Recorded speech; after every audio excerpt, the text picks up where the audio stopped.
Az előző részben ott hagytuk abba, hogy átkeltünk kompal Andenészbe, és megaludtunk a kocsiban.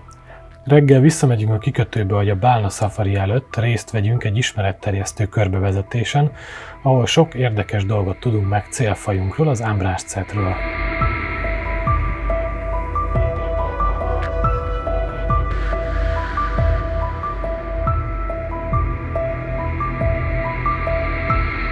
Azt is megtudjuk, hogy szerencsések vagyunk, ugyanis néhány nap óta először elég nyugodt a tenger ahhoz, hogy a cég bevállalja az utasok kihajózását.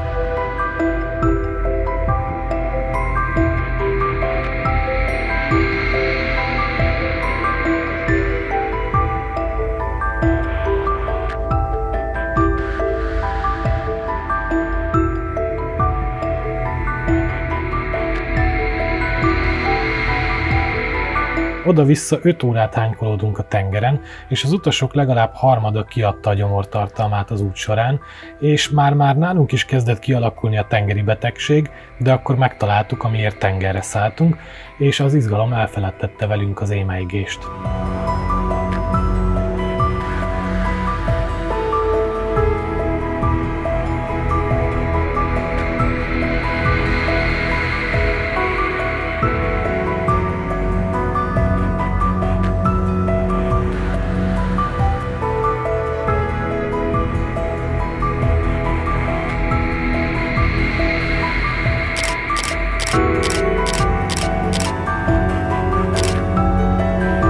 Rövid találkozás volt, de számunkra megérte a megpróbáltatásokat.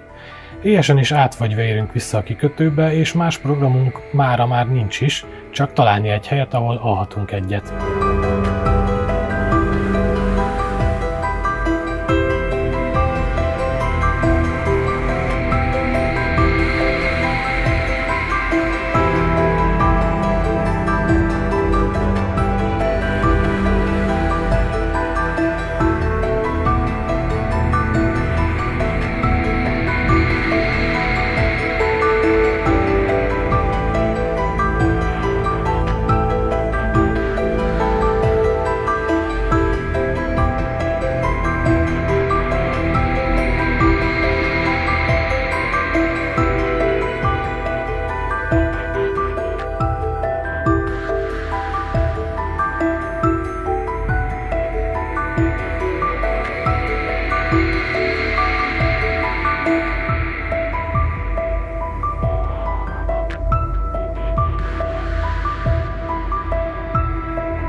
Másnap elkanyarodunk Saltstraumenbe, ahol a fjordban az árapály jelenség látványos örvénylést okoz.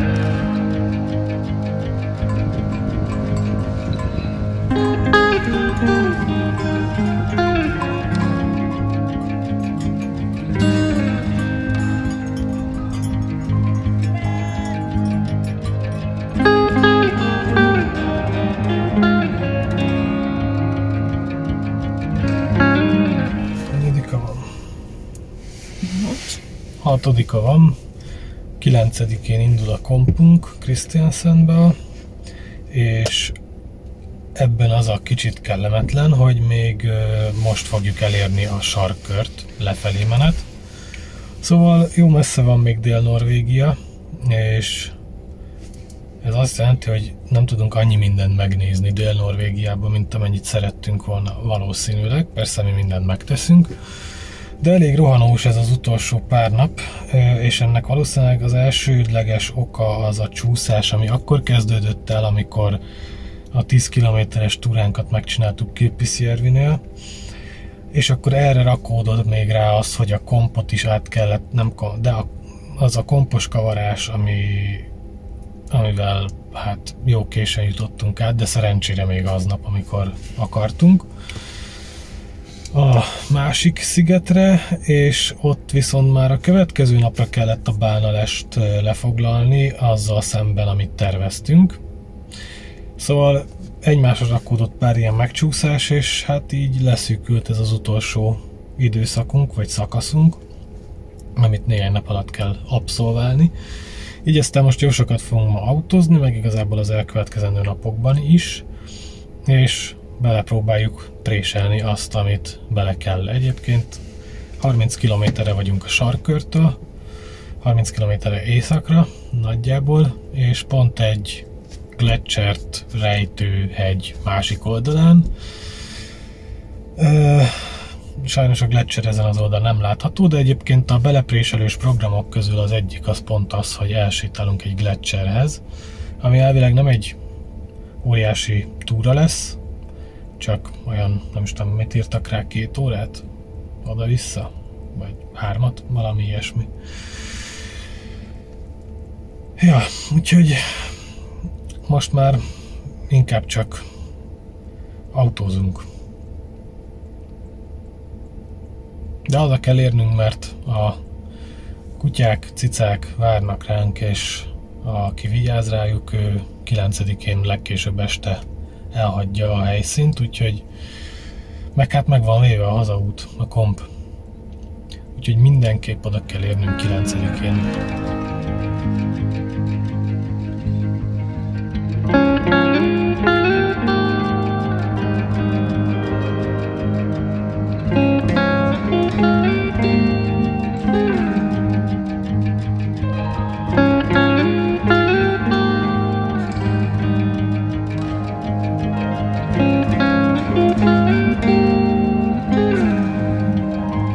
És újra átléptük a sarkkört, ezúttal Norvégiában és visszafelé.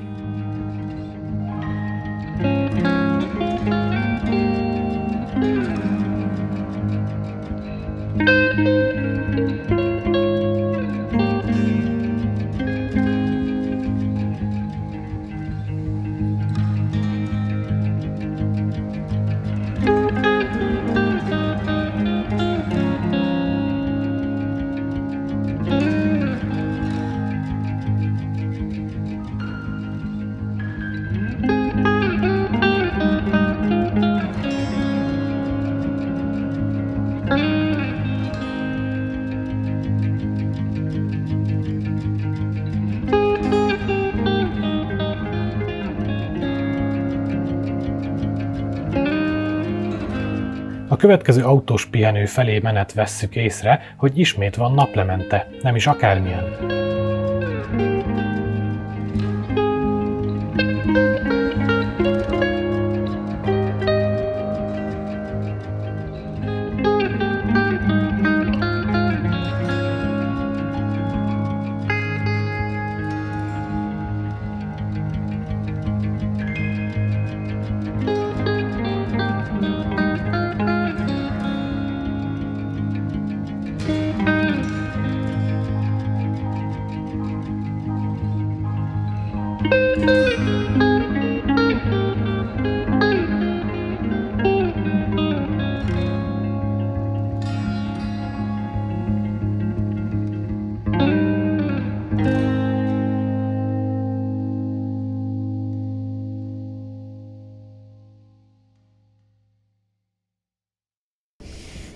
Trondheimben töltjük az autót éppen, 110 kilométerre északra Trondheimtől töltöttük az éjszakát egy autós pihenőben, ezúttal is az autóban aludtunk.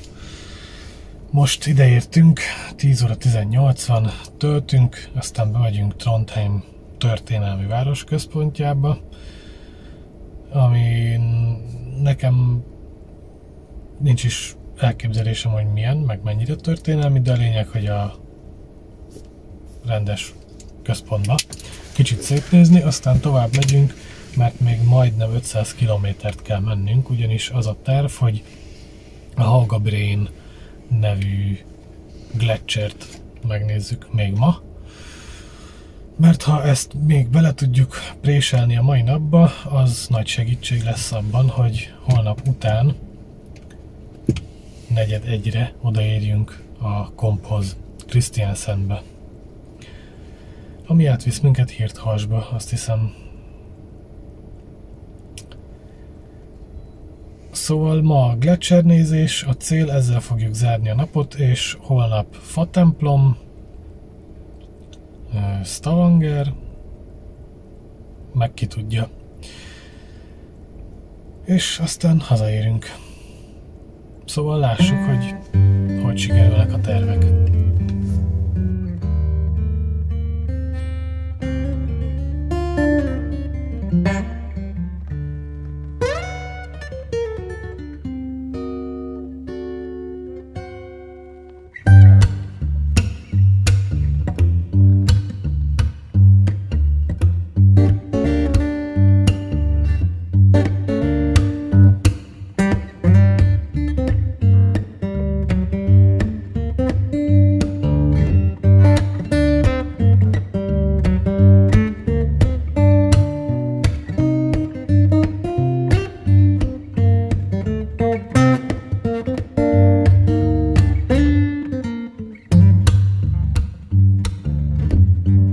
A világ kevés biciklis felvonójának egyike itt található, amit a turisták mindig alaposan meg is néznek.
Skandináviában ritka látvány egy igazi gótikus katedrális.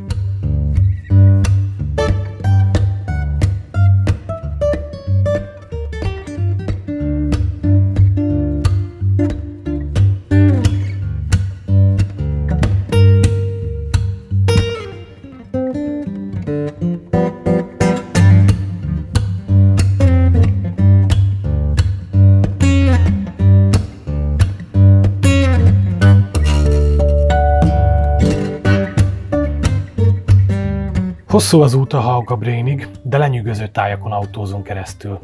Viszont sajnáljuk, hogy nem marad elég időnk Norvégia sarkköre alatti részére.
Ez az utolsó teljes napunk reggele. Kora reggel keltünk, autóban aludtunk, feljöttünk vele egy hegyi kaptatón, úgyhogy minden elismerésem a kis kocsié, ugyanis nagyon szépen vette az akadályt.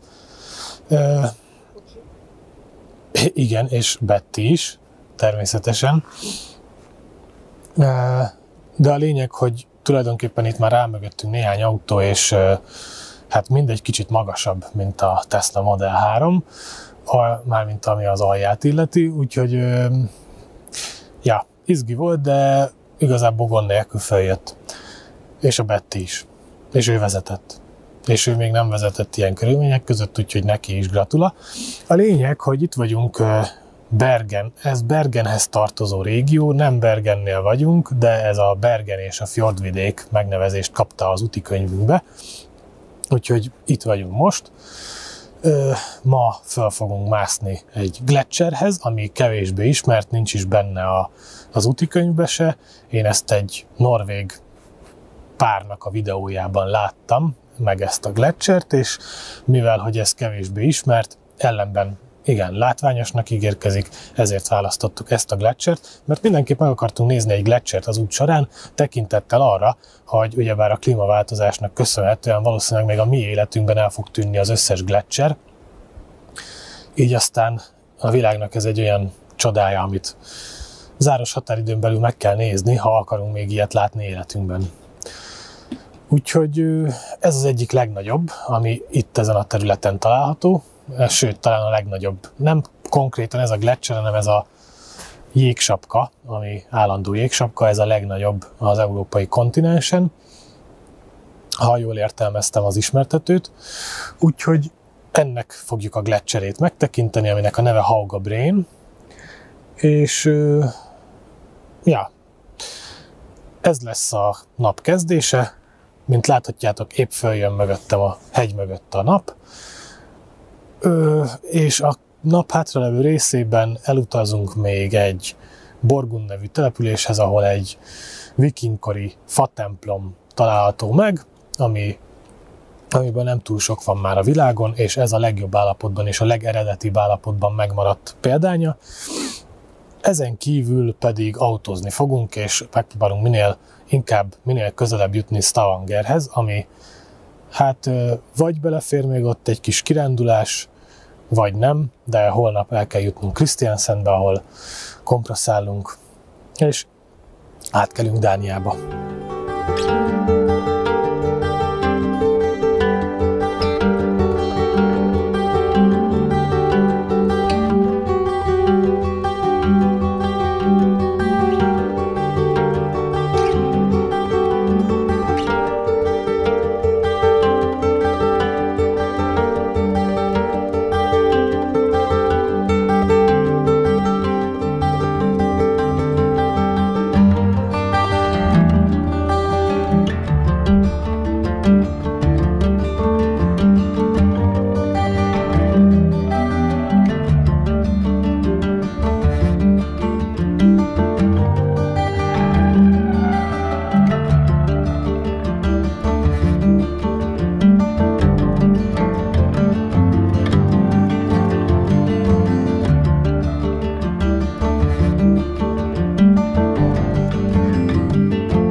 Nos, van pár alapvető szabály, amit be kell tartani, ha egy gleccserhez jövünk.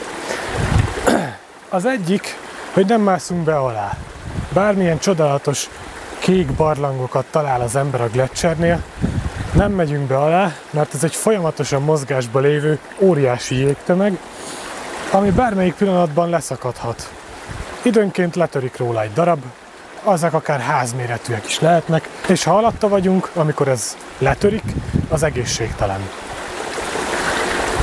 Másik szabály, hogy nem kezdünk el rajta túrázgatni szakképzett vezető nélkül, ugyanis akár több száz méter mély gleccser hasadékok is lehetnek rajta, amit vékonyan elfed a jég, mi nem látunk, rálépünk és belezuhanunk egy ilyenbe, és soha többet nem kerülünk elő. Majd csak amikor a klímaváltozást végleg leolvasztja, akkor találják meg a tetemünket. Szóval ez a kettő. A harmadik, hogy nagyon oda, ahol víz folyik, oda is necces menni, mert hogy bármikor belül egy zárványba összegyűlt nagyobb víztömeg kibudjanhat belőle, és ha egy ilyen budjanás útjába állunk, az minket elsodor a francba. Szóval ezek az alapvető dolgok. Ugyanakkor azt tudni kell, hogy ezek a gleccserek minimum 10 000 évesek, de valószínűleg még régebbiek, és az ilyen nagyon régi jégre jellemző ez a csodálatos kék szín. Ez a friss, új, néhány éves jégben nem nagyon van meg, ez a nagyon ősi jégre jellemző, és amit még fontos tudni, hogy nem iszunk a gleccservízből, mert 10 000 éves baktériumok és vírusok lehetnek benne, vagy még régebbiek, amikre nem nagyon készült fel a szervezetünk. Szóval ne ígyunk belőle, és lényegében ennyi. Ennyi, amit én tudok, mint laikus.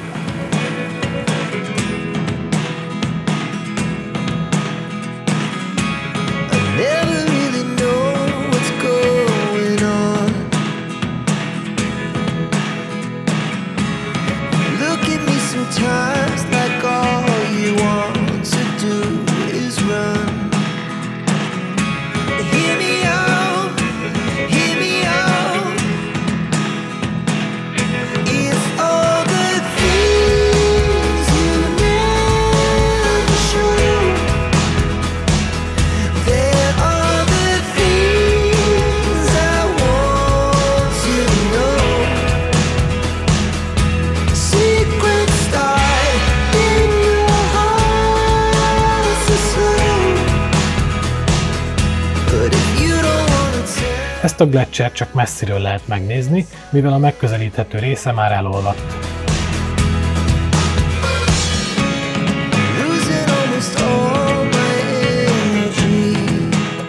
Van szerencsénk kipróbálni egy nagyon halk és menő elektromos hajtású kompot is. Egyébként Norvégiában fontos előre-utána nézni a hidak és kompok árainak és fizetési módjainak, mert nagyjából ezek kikerülhetetlenek.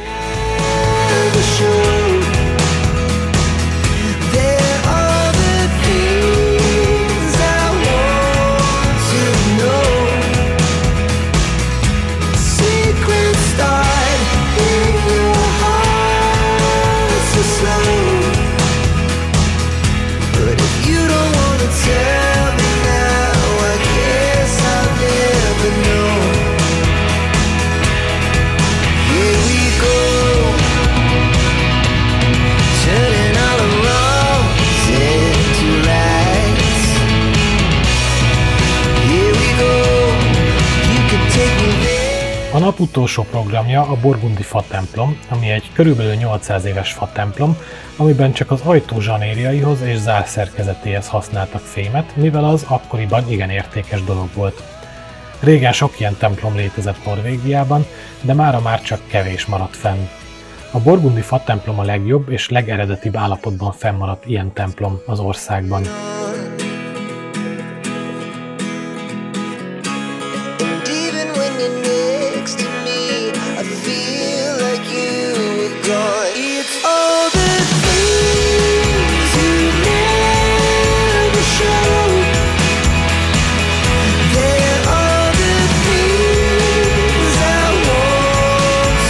No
Végül elérkezett a hazaút napja.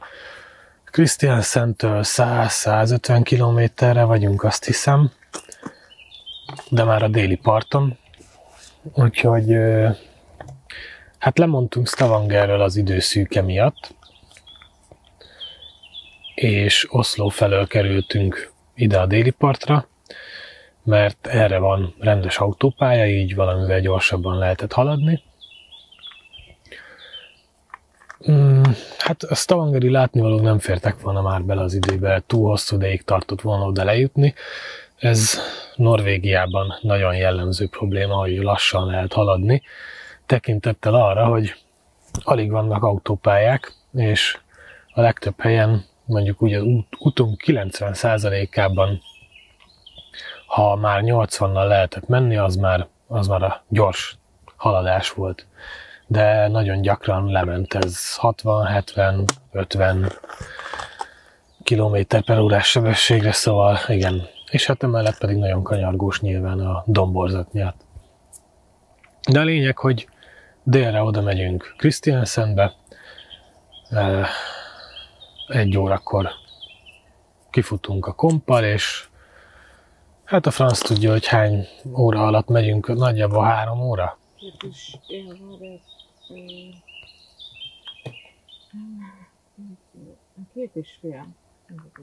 2,5 óra alatt átkelünk a tengeren, Hirthalsba, ami után még lesz egy jó kis kör, mert hát az még vagy 2,5 óra autózás, és nagyjából este otthon vagyunk, de olyan emberi időben, 7-8 óra fele.